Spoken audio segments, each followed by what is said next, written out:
Hi, the Wheel of Time fans. Welcome back to Tori Talks TV. I'm Tori. And I'm Dr. S. In this video, we'll be discussing The Wheel of Time, Season 1, Episode 5, called Blood Calls Blood. I don't know what that means. I don't know. Okay, so it starts with a ritual for the dead, including Karenni. And poor Stefan is all I can think the whole time. He lays her to rest. He removes her ring. It was such a beautiful, moving ceremony.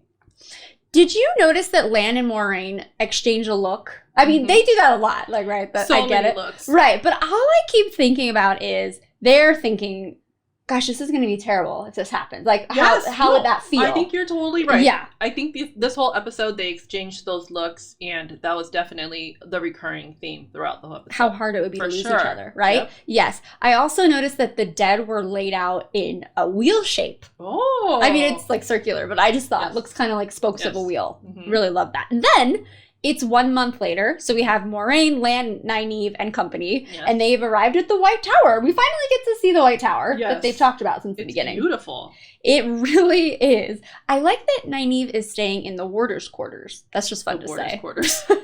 But you know what else it is? It's kind of convenient. Mm-hmm. I mean, let's just say this whole shipping her and Lan thing happens. How nice is it, like, if something were to happen, she's right there. Yeah. I'm such a pervert. Okay. I'm trying to think about if, do you notice that Nynaeve wears yellow and green? Oh. But, I don't know if it has anything to do with the Aja and their color and all that stuff. But do you notice because maybe she'll be either yellow or green in the future? I'm just looking at every little detail now that our wonderful viewers tell us to pay attention to everything. So I thought maybe that has something to do with it, but maybe not. Mm-hmm. All right. And then Moiraine's very insistent that Nynaeve stay put and don't talk to anyone. So what does she do? She takes a little walk. That's so funny because I know Leandrin is the one who tells her, you can leave, right? And then she leaves. So did she not know she could leave? I don't know. Or did she not think to leave? Yeah, I don't know. Did she not want to leave? I don't know, but she does run into Leandrin. And did you notice the columns in the hallways? They're really pretty. And again, I noticed wheels in them. Did you notice that? The windows were also very beautiful. It is lovely. Yes. And Leandrin's being weird. And just kind of acting silly or weird. And then she says something about the persimmons are in season. I was like, cool story, Leandrin. The persimmons. Persimmons. However she said it. Yeah. It took me a minute to know what she was saying. I don't know. I sense that Moiraine and Leandrin are kind of fighting over Nynaeve. Do you get that when she's like... Oh, yeah. Because they want her to maybe be in their... Color. Yeah. But then they say the yellows will also want her. Yeah. So is it because of the healing power? That's what I thought. That's what I thought. Yeah. It's hard to keep track at this point of what each one of them does. I'm trying. We'll get there. So hard. Yes, we'll definitely get there. I was almost moved to tears when Stefan was sharing like his early life, memories of his early life, and with his father, and then how he met Karenni and like in a eulogy of sorts, basically just told the whole story and how he didn't think he was worthy. Yes. Oh my gosh, he's ripping my heart out. I know. Right? I like how they used a little humor to break him out too, because the other warder says, yeah, whatever, basically. They're such good friends. I know. I love that. Yes. There's the bond between Warder and Aes Sedai, but also I see the bond between Warder and Warder. Definitely. Yeah. And then he has to do, I think it's some kind of ritualistic melting her ring. Yes. And that also... And it goes back. It's kind of like... Circle of life. Back to life. Yes, exactly. Right. Like the leaves in the Tinker community.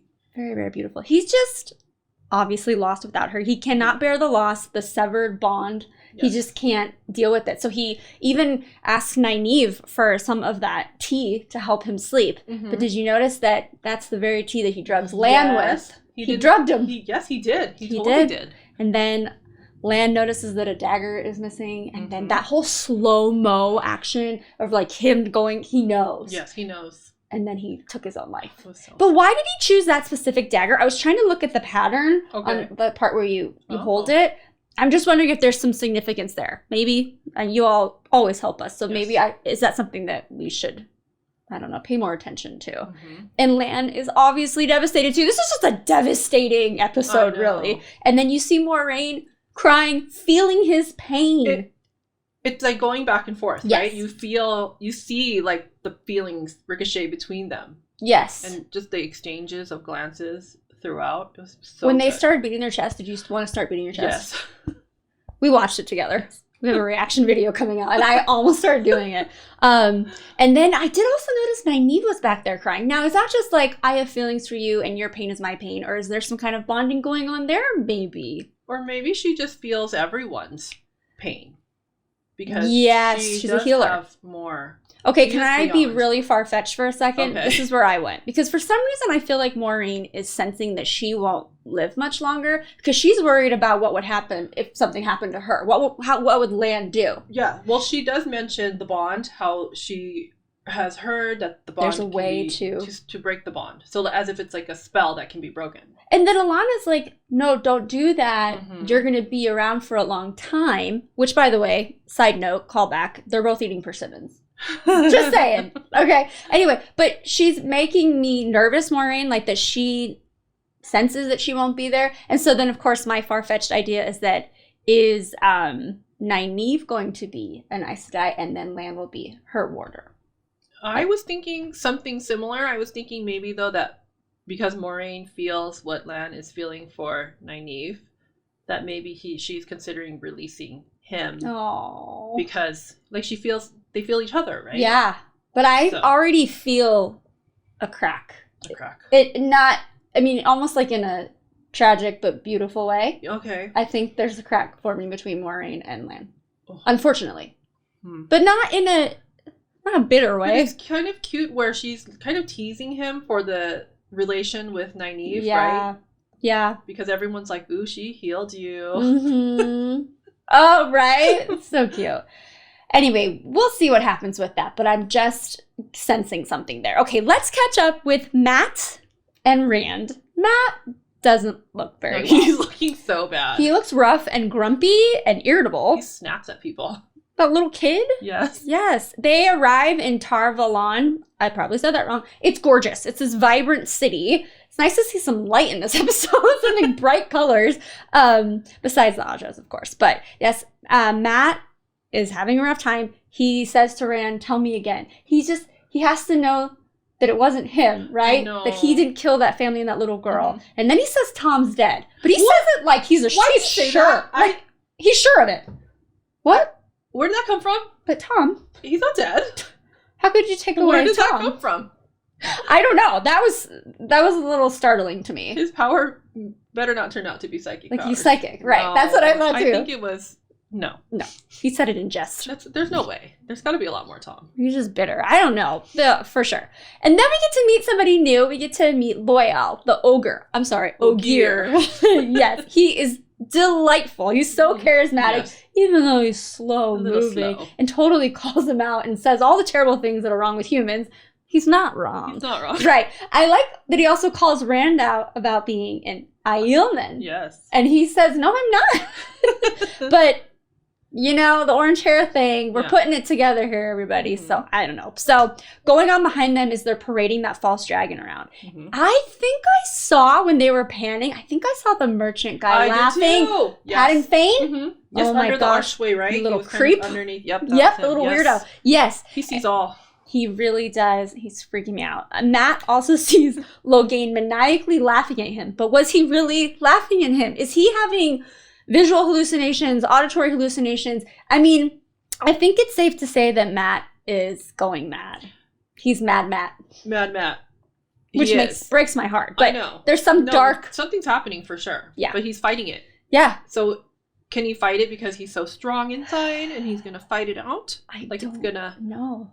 All of a sudden? This is it has to be, right? Because he's important. Right. Everyone who I think is important is going to have to, fight the inner demon. Right.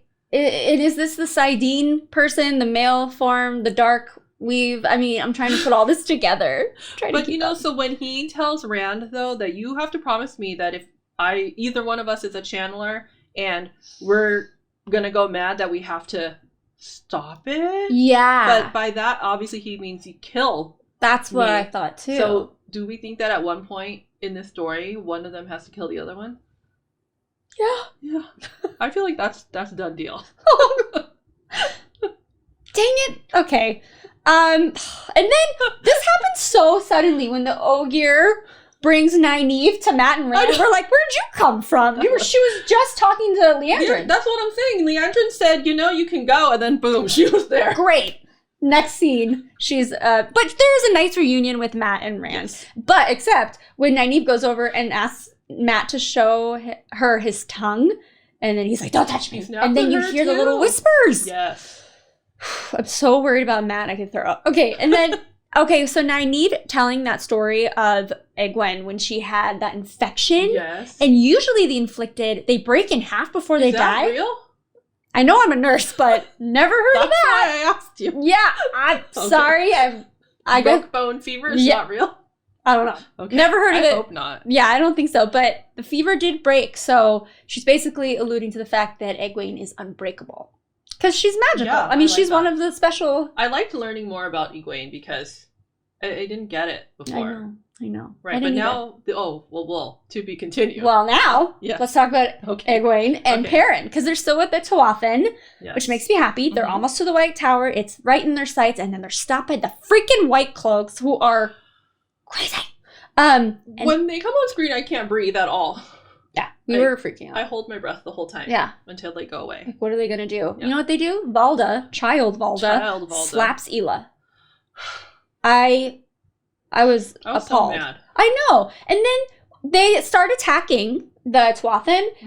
And then Aram says they'll attack them, but they won't kill Tuathan.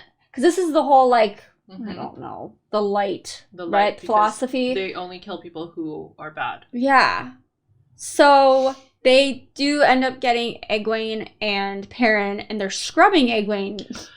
That obnoxiously. Very disturbing. Yeah, it was. And they dressed her in an all-white dress. Yes. But yeah, why did that bother me so much? I thought they were going to torture her. I thought it was some type of ritualistic torture. Yeah.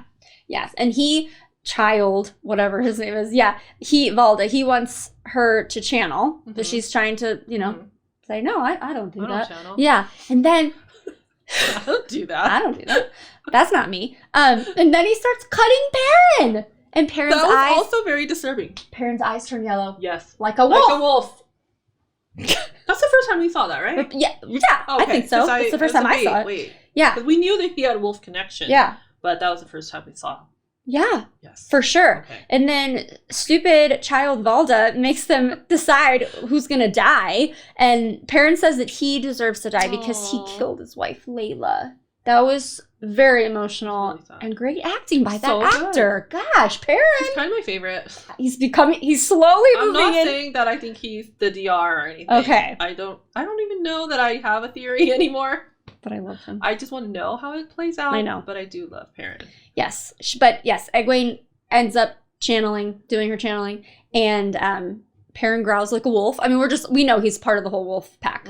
Wolf pack. The wolf pack. She grabs the ring before they leave because he ends up stabbing all the rings. Yeah. Yes, that he collected, his little trophies. Ugh.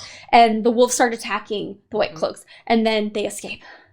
Wait, but she stabbed Child Valda. She stabbed him, but he's not dead. No, because right here he's not dead. Yeah, I mean... We didn't see him lying there. No, I mean, unless we see him bleed out and die, we know... We're going to see him again, and he's going to be even more mad. Yeah, right. And revenge is coming. Do you see that little pig he was eating? Yeah. Like, he's eating a baby pig. I don't eat pork. Like, on a table.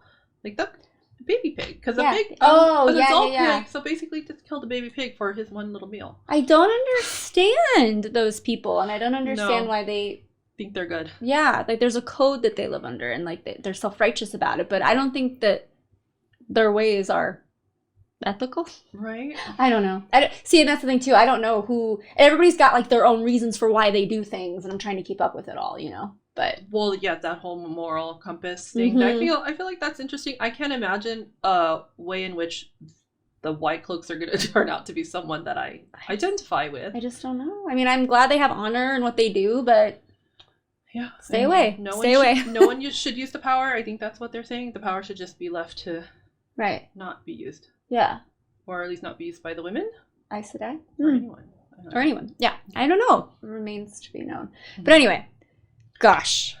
This was a fast-moving, great episode. We did a reaction video. Please stay tuned for that. Yeah. It was our first time doing it, so bear with us. But anyway, let us know what you thought of this episode. Please comment below. And if you haven't already, please subscribe to our channel. And again, we're going to say it over and over again. Thank you for all the love and support that you have shown us. We are so happy to be a part of the Wheel of Time family and community. So thank you, and we will see you next time. Bye-bye.